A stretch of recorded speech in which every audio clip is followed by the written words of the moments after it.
తాకట్లో ఉన్న బంగారాన్ని విడిపించి ఆ రోజున మార్కెట్ ధర కట్టి మిగిలిన డబ్బును మీకు అందిస్తుంది కొమ్మూరి గోల్డ్. అదే జైల్లోకి వచ్చిన తర్వాత నాన్నగారికి ఒక బెస్ట్ గిఫ్ట్ ఇచ్చా యాజ్ ఎ సన్.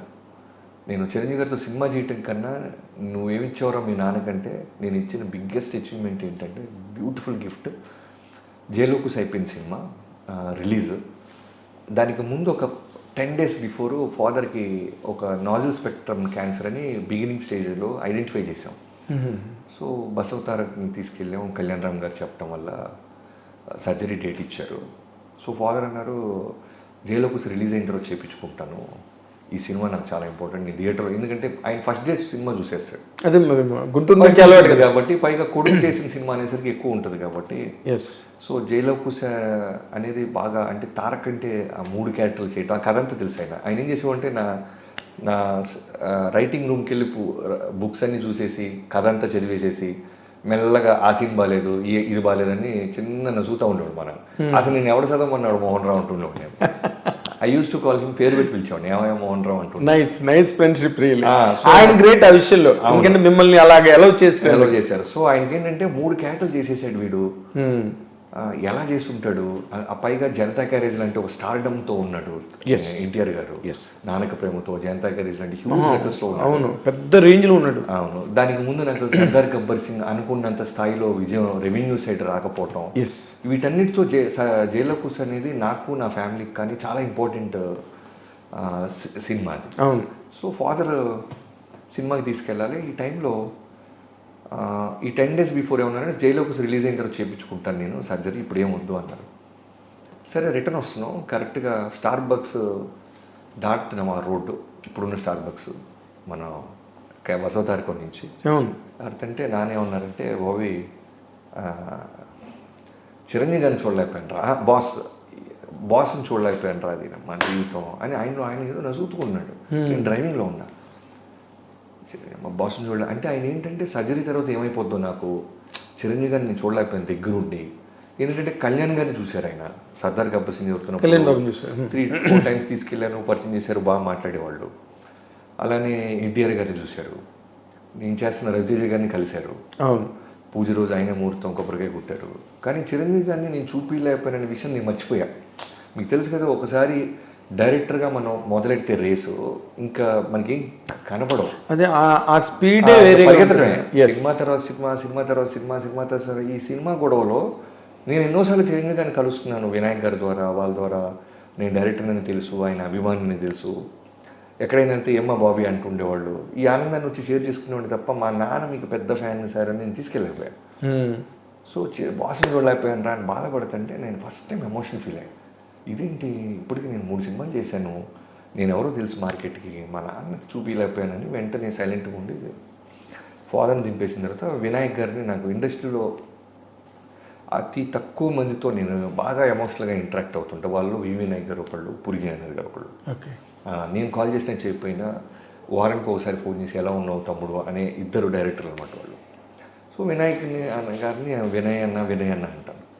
ముందంతా మనందరం వినయ్ అనేవాళ్ళు. డైరెక్టర్ అల్లుడు సీన్ అప్పుడు నేను కథ ఇవ్వటం జరిగింది, అది చాలా విజయం సాధించింది. ఆయనకి బాగా ఇష్టం నేనంటే, పవర్ కథ ఆయన ఫస్ట్ నేను చెప్పాను. సో ఇలా వినయ్ అన్నకి ఫోన్ చేశాను, ఫాదర్ని దింపేసి కారులోని. ఏంటి తమ్ముడు ఏంటి సంగతి అంటే, అలా ఏం లేదు, చిన్నదేదో ఫాదర్ ఏదో హాస్పిటల్లో ఇలా డిటెక్ట్ చేశారు, చిరంజీవి గారిని ఒక్కసారి కనుక్కోవాలన్నా ఎక్కడ ఉన్నా. అప్పుడు ఇంకా షూటింగ్ స్టార్ట్ చేయలేదు ఆయన. చిరంజీవి గారిని ఆ మంత్లో షూటింగ్ జరగట్లా, చిరంజీవి గారిని కల్పించాలన్నా ఎలా అది అన్న. అవునా సరే నేను కనుక్కొని చెప్తాను తమ్ముడు అన్నారు 10 days back before release. So తర్వాత సడన్గా నేను జైల్లోకి రిలీజ్ డే రోజు నైట్ నిద్ర పట్టట్లేదు. 4 o'clockకి ఫస్ట్ నవీన్ గారి దగ్గర నుంచి ఫోను, అదే ఫోన్ మాట్లాడుతున్నప్పుడు సినిమా బ్లాక్ బస్టర్ US నుంచి అదే కాల్ వెయిటింగ్లో ఎన్టీఆర్ గారు ఫోన్ చేశారు. ఎక్కడున్నావు దొంగ రాసుకెళ్ళేదని చాలా ప్రేమగా ముద్దుగా తిడుతుంటాడు ఆయన. అవును, అనగానే వెళ్ళిపోయా హీరో ఇంటికి. వెళ్ళి తారక్ గారి దగ్గరికి వెళ్ళే ముందు స్విచ్ ఆఫ్ చేసేసాను. సరే తారక్ గారు మేము కూర్చున్నాం, ఫోన్లు వస్తూ ఉన్నాయి, ఆయనకి ఫోన్లు వస్తూ ఉన్నాయి, కళ్యాణ్ రామ్ గారికి ఫోన్లు వస్తున్నాయి. ఆ సినిమా ఇంటర్వల్ ఎదిరిపోయింది, సెకండ్ హాఫ్ బాగుంది, సాంగ్స్ బాగున్నాయి, పెద్ద బ్లాక్ బస్టర్ అన్నీ వినపడుతున్నాయి. తర్వాత నేను మెయిన్ థియేటర్కి వెళ్ళాలి, క్రాస్ రోడ్స్. యాజ్ ఎ డైరెక్టర్గా ఫస్ట్ డే మనం మెయిన్ థియేటర్కి వెళ్ళి చూడటం అనేది సుదర్శన్లో కిక్. సరే అని బయటకు వచ్చి తారక్ గారికి చెప్పేసి ఆన్ చేయగానే నాకు ఒక 9 మిస్డ్ కాల్స్ ఉన్నాయి వినయ్ గారి దగ్గర నుంచి. అబ్బా. సరే రిటర్న్ బ్యాక్ చేస్తే సినిమా గురించి రిపోర్ట్ చెప్పడానికి చేసుకుంటారు, నేను టెన్షన్లో ఉన్నానని కాల్ బ్యాక్ చేస్తే ఆయన ఎక్కడున్నావు తమ్ముడు అంటే అన్న తారక్ గారి ఇంటి దగ్గర నుంచి వెళ్తున్నాను అన్న. అవునా సరే ఇంటికే నయ్యలేదేమో, ఇంటికి వెళ్తున్నాను. సరే నీకు ఒక సీక్రెట్ ఒక సర్ప్రైజ్ ఉంది, బట్ నీకు చెప్పకపోతే ఉండేలాగా లేవు ఇంట్లో అన్నారు. ఏంటి అన్న. అన్నయ్య వస్తున్నారు అన్నారు. నేను అన్నయ్య ఏంటి, అన్నయ్య ఎవరు అన్న. నిజంగా నాకు అర్థం కావట్లేదు, కాంటెక్స్ట్ అర్థం కావట్లేదు. మనమేమో జైల్లో కూర్చొని రిలీజు ఈ గొడవలో ఉన్నాం. ఈ అన్నయ్య ఎవరు, అన్నయ్య ఏంటి అన్న. అన్నయ్య అయ్యా చిరంజీవి అన్నయ్య అన్నారు. నాకు సైడ్కి ఆపైపోయింది. ఏం మాట్లాడుతావు అన్నయ్య. అవును అన్నయ్య వస్తున్నారు. చెప్పాను ఇలా బాబీ అని 2 days బ్యాక్ చెప్పాను. రిలీజ్ రోజు వెళ్తాం, ఆ సినిమా ఖచ్చితంగా బ్లాక్ బస్టర్ అవుద్ది. ఆ రోజు మనం వెళ్ళి వాళ్ళ ఫాదర్ని కలిసి మనోడికి ఆల్ ది బెస్ట్ చెప్తే ఇంకా స్పెషల్ మూమెంట్ ఉంటుంది తన లైఫ్లో అన్నారు. నేను వెంటనే లేదు ఆయన మన ఇంటికి రావటం ఎందుకు, నేనే నాన్న తీసుకుని ఆయన ఇంటికి వెళ్ళి నేను థియేటర్కి వెళ్తాను. ఆయన నీకు అసలు చెప్పొద్దన్నారు, నేను నీకేం చెప్పలేని ఫోన్ పెట్టేశాడు. సరే ఇంటికి వెళ్ళాను. తలుపు మా నాన్న మొత్తం మంచి కద్దరు చొక్కా వేసుకొని రెడీగా ఉన్నారు థియేటర్కి వెళ్ళటానికి. నా ఫేస్లో మాత్రం టెన్షన్ ఉంది, ఎందుకంటే చిరంజీవి గారు వస్తున్నారనే ఎక్కువ టెన్షన్ ఉంది నాకు. ఇంటికి రావటం ఏంటి మన అపార్ట్మెంట్కి చిరంజీవి గారు. అవును. సో అంటే మా నాన్న గమనించి ఏంట్రా సినిమా ఏమన్నా బ్యాక్ టాక్ ఏమన్నా మాట్లాడతారంటే బయట నా కొడుకులు అయితే అంటున్నాడు. ఎవడో మాట్లాడలేదు ఉండవే బాబు అని. మరి ఫేస్ అందుకు అలా ఉన్నాను.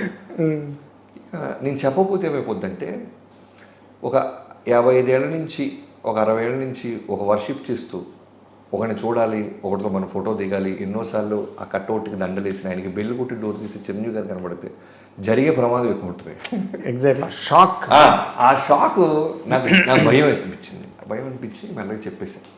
నాన్న చిరంజీవి గారు వస్తున్నారు మరి ఇంటికన్నా. నోర్బాయ్ లేదా నిజంగా చిరంజీవి గారు వస్తున్నారు.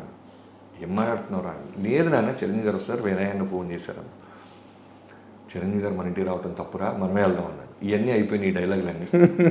అసలు మనకేం తెలియదు ఆయన వస్తున్నాడు. వినయన్న మనకి ప్రిపేర్ అవ్వమని చెప్పారు, మన ఇంట్లో ఉంటాం లేదు అన్న. కట్ చేస్తే ఇక వెళ్ళి మన సినిమాలో షార్ట్ పెడతాం, వార్డ్రోబ్ ఓపెన్ చేసి ఆ షర్టు ఈ షర్టు ఫైనల్గా ఒక షర్ట్ మీద ఫిక్స్ అయ్యి ఉన్నాడు. చిరంజీవి గారు రావటం, ఒక ఫోటో ఇప్పించి చాలరా అని అడిగిన మా నాన్నకి 2.5 hours చిరంజీవి గారు మా ఇంట్లో మా సోఫాలో కూర్చొని మా నాన్నగారిని పక్కన కూర్చోబెట్టుకొని ఒక cinema length 2.5 cinema length proper cinema length నాన్నగారితో కూర్చొని చాలాసేపు మాట్లాడి సరే మీకు సినిమా టైం అవుతుంది బయలుదేరండి బాబీ అన్నారు. సో ఇంతకంటే అంటే మోస్ట్ అంటే సినిమాటిక్ ఒక కెరీర్లో బిగ్గెస్ట్ స్టెప్ ఏమైనా ఉందిరా అంటే ఇలాంటి సీన్ వేస్తే ఇది సరిపోద్ది ఆర్ఆర్ క్రియేట్ చేయడానికి. ఇది ఒక ఇంటర్వల్ బ్లాక్ అవుతుంది కదా. Interval block. ఒకడిని సినిమాకి తీసుకెళ్తూ టికెట్లు దొరకకపోతే కాళ్ళు చెప్పులు తెగిపోతూ అని ఒక ఫాదర్ పెంచితే ఆ ఫాదర్కి ఒక ఇంటర్వల్ బ్లాక్కి అతను అభిమానించి ఒక చిరంజీవి చూపించడం one of the biggest commercial interval blocks. Biggest commercial ఇంటర్వ్యూలో దానిలో డౌట్ లే. సో అది జరిగింది. అది ఏ లాంగ్వేజ్ అయినా కావచ్చు. అవును, వరల్డ్ లాంగ్వేజ్లో ఏ ఫిల్మ్ అయినా సరే ఏ సినిమా అయినా సరే ఇంతకంటే బ్యూటిఫుల్ మూమెంట్ని మనం రాసుకుంటే రాదు, మనం అనుకుంటే రాదు. సో ఆ రోజు చిరంజీవి గారు రావటం, నాన్నగారితో కూర్చోవటం, నాన్నగారు ఆయన కలిసి జోకులు వేసుకోవటం, మీకేం కాదు మోహన్ రావు గారు మీ అబ్బాయి డైరెక్టర్ అవుతాడు మాతో కూడా చేయాలి చూడరా అని అనడం, అది కూడా జరిగింది. ఇవన్నీ జరిగినాయి. ఇలాంటి ఒక బ్యూటిఫుల్ అచీవ్మెంట్ జరిగింది నా లైఫ్లో.